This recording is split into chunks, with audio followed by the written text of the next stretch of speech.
In this video, I'm going to show you how to find inverse functions. So recall that only one-to-one functions can have an inverse. And so there are 3 steps you're going to need to follow if you want to find the inverse of a function. So first, you got to check to make sure it's one-to-one. If it's one-to-one, then it has an inverse. So the 3 steps are, first, you want to interchange your x and your y. So replace x with y and replace y with x.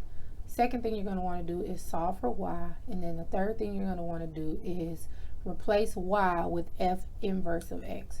So the f inverse symbol looks like this. So that is not f to the negative 1. That means the inverse of f. So you'll replace y with f inverse of x. And so those are the 3 steps you'll need to go through to find the inverse of a function. And so let's work some examples to find the inverse. For example 1, we want to find the inverse of f of x equal to 3x minus 1. And so we're going to go through the 3 steps. So first of all, before we go through the steps, we want to make sure that this is a one-to-one function. So this is a function of the form y equal mx plus b, which means it's linear. And so if you think about a line, the line will both pass the vertical line test and the horizontal line test. So this will be a diagonal line. And linear functions pass both tests unless it's a horizontal or vertical line. And so this is one-to-one, so therefore it has an inverse. So now let's go through the 3 steps. So first of all, we need to know where is y. So remember that f of x is y. So I'm just going to rewrite it so that it has y instead of f of x. So step 1 is you want to switch out your x and your y. Step 2 is you want to solve for y. So we're going to solve for y by adding 1 to both sides and then dividing both sides by 3. So we get y is equal to x plus 1 over 3.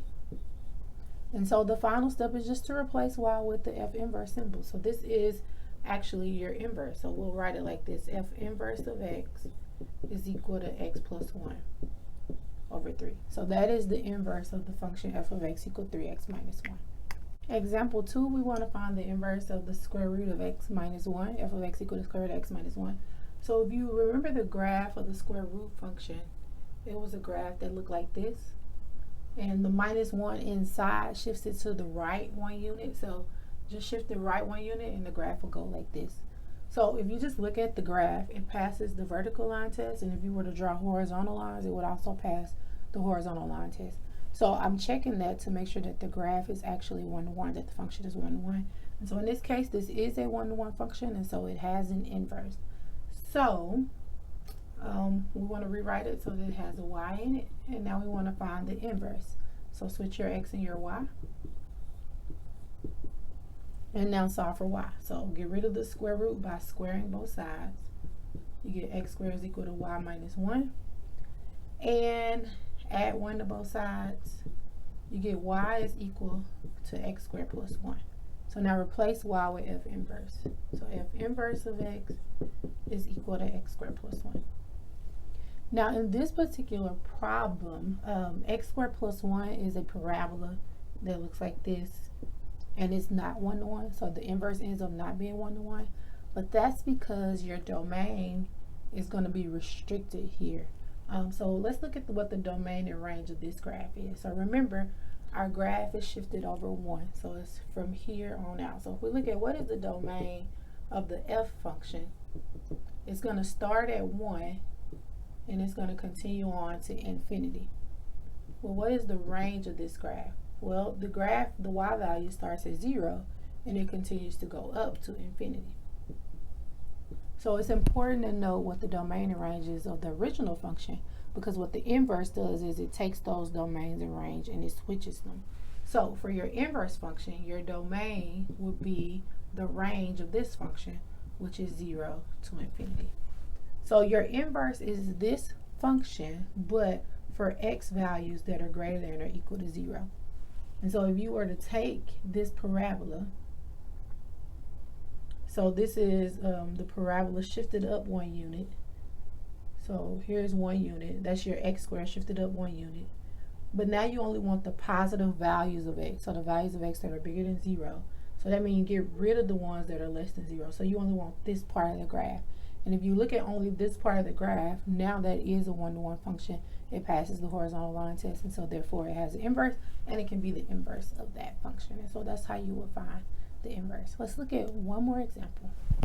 On example 3, we want to find the inverse of f of x equal x squared plus 4 for x greater than or equal to 0. So now if you think about what the graph of f of x look like, it's going to be a parabola, the parabola x squared shifted up 4 units.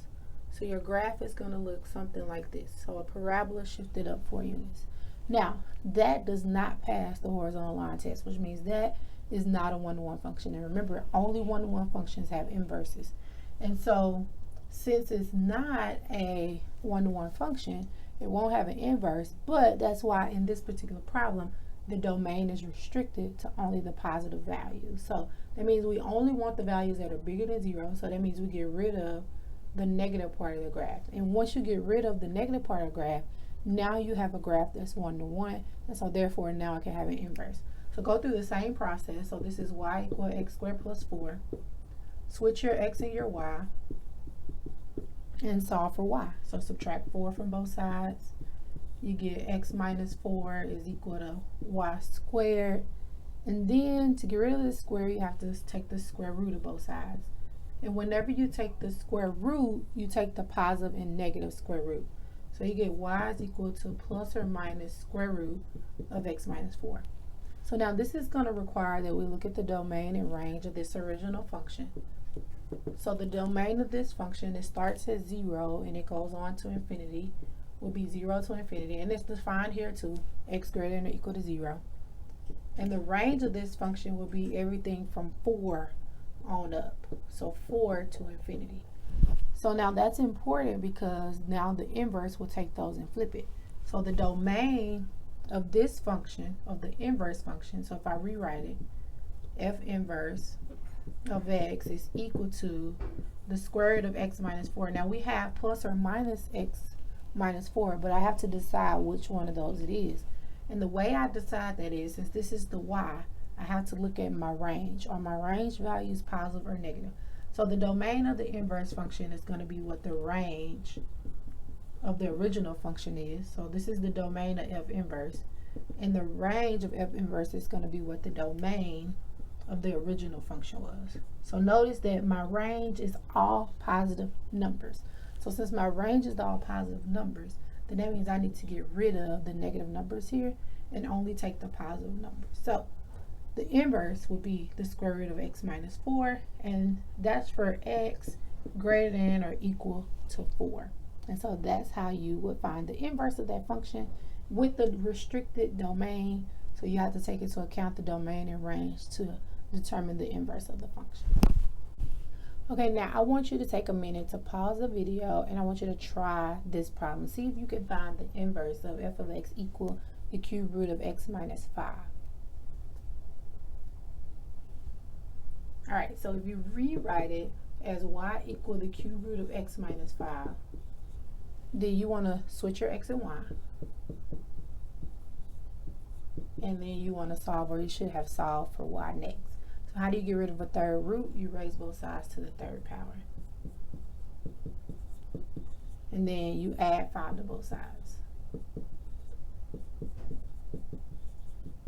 So you should have ended up with the inverse of x being x to the third plus 5. Also, you should have went through and looked to see if this was actually a one-to-one function, and it is, and so therefore it has an inverse, and this ends up being your inverse. So did you get it right? Hopefully you got it right. If you did not get it right, make sure you go back through the steps and see if you can find out where you made your error. If you have any questions whatsoever, make sure you include them in the comments below. If this video helped you, make sure you like it, hit the like button, and if you haven't already, make sure you hit that subscribe button. So there are more videos to come, so I will see you in the next video.